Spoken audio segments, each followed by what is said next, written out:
नमस्कार और स्वागत है आप सभी का हमारे चैनल स्वज्जित पर। तो आइए चलते हैं भगवान और उनके भक्त की कथा की ओर। एक व्यक्ति था, वह बड़े भाव से ठाकुर जी को ढूंढ रहा था। जहां भी जाता सबसे एक ही प्रश्न करता, भैया मुझे ठाकुर जी कैसे मिलेंगे? कोई कहता मंदिर में चले जाओ, कोई बोला परिक्रमा लगाओ, कोई कहता जब करो तब करो, परंतु ठाकुर जी कहीं नहीं मिले। वह व्यक्ति निराश होकर रोता रोता एक गली में पहुंचा। तभी वहां से एक ठग आ रहा था। उसने देखा कि यह आदमी बहुत भावुक अवस्था में है, रो रहा है, व्याकुल है ठाकुर जी से मिलने के लिए, पर उसके हाथ में सोने की 2-3 अंगूठियां हैं, गले में चैन है और झोले में रुपए भी झांक रहे हैं। ठग ने सोचा, चलो इसको ठाकुर जी से मिलवाते हैं। वह बोला, भैया मेरे साथ चलो, मैं तुम्हें ठाकुर जी से मिलवाऊंगा। वह व्यक्ति खुशी से भर गया, बोला सच में? चलो चलो मिलवाओ ठाकुर जी से। दोनों यमुना जी के तट पर पहुंचे। ठग बोला, अब अपने सारे वस्त्र उतार दो। उसने सब उतार दिए। फिर बोला, जो भी सोना चांदी पहना है सब उतार दो। वह सब उतार देता है। अब एक वस्त्र में रहो और कंठ भर यमुना जी में जाके खड़े हो जाओ। नेत्र बंद कर बस श्री राधा जपते रहो। जब तक मैं कहूं नहीं तब तक आंख मत खोलना। जब ठाकुर जी सामने आएंगे मैं कहूंगा अब आंख खोलो। वह व्यक्ति तुरंत मान गया।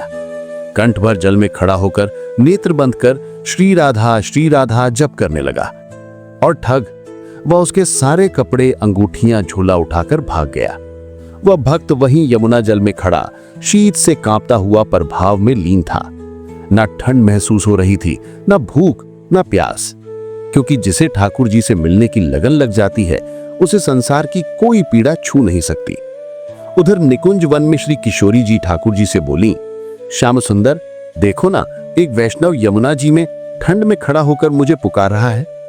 ठाकुर जी बोले, उसने कोई पुण्य नहीं किया, न भजन कीर्तन न सेवा। श्री जी बोली, वो बहुत भावुक है, उसकी व्याकुलता देखो, उसको दर्शन दे आओ। ठाकुर जी बोले, ठीक है। और वे प्रकट हुए त्रिभंग ललित स्वरूप में, हाथ में बंसी, अधरों पर मुस्कान। वेणुनाथ की मधुर ध्वनि गूंजी।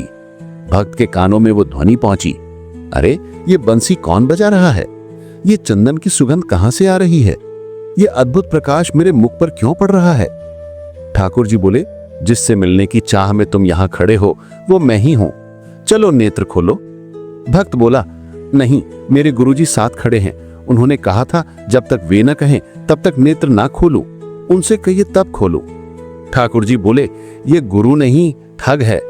भक्त बोला, आप ठाकुर जी नहीं हो सकते, मेरे गुरु की निंदा कर रहे हो, जाओ यहां से। ठाकुर जी मुस्कुराए, कैसे पागल को दर्शन देने भेज दिया श्री जी ने। श्री जी फिर बोली, लाला उसे फिर दर्शन दो और उस ठग को भी साथ लेकर जाओ। ठाकुर जी बोले, वह ठग तो चोर है। श्री जी बोली, तुम पात्रता क्यों देखते हो लाला, कभी कभी अयोग को भी कृपा मिलनी चाहिए।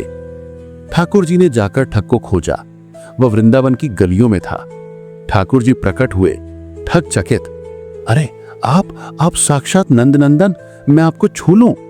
ठाकुर जी बोले, तेरी पात्रता नहीं है पर छू ले। ठग ने चरण पकड़े, आंसू बहने लगे। प्रभु मैंने इतने पाप किए हैं कि गंगा जमुना भी मुझे स्वीकार न करें, फिर भी आप मेरे सामने आए। ठाकुर जी बोले, ये तेरे पुण्य का नहीं, श्री जी की कृपा का फल है। फिर ठाकुर जी बोले, चलो मेरे साथ चलो, उस भक्त को दर्शन दो। दोनों यमुना जी पहुंचे। ठग बोला, भैया अब नेत्र खोलो। भक्त ने आंखें खोली और देखा, साक्षात श्याम सुंदर, मोर मुकुट, पीतांबर, बंसीधर। वो रो पड़ा, जय जय, मैं आपको प्रणाम कर लूं? ठाकुर जी बोले, आओ। वो बोला, पहले गुरु जी को प्रणाम करूं। ठाकुर जी मुस्कुराए, ये गुरु तो ठग है, फिर भी तू इस पर इतना विश्वास रखता है, तेरे इसी विश्वास से मैं प्रसन्न हूं। ठाकुर जी ने दोनों को गले लगाया। ठग भी रो पड़ा और ठाकुर जी दोनों को निकुंज लीला में ले गए, जहां श्री राधा रानी ने दोनों पर कृपा की।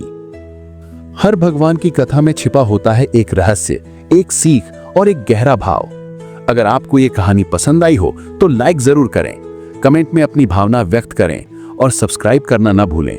हम फिर मिलेंगे एक और सुंदर और अनकही भगवानी कथा के साथ।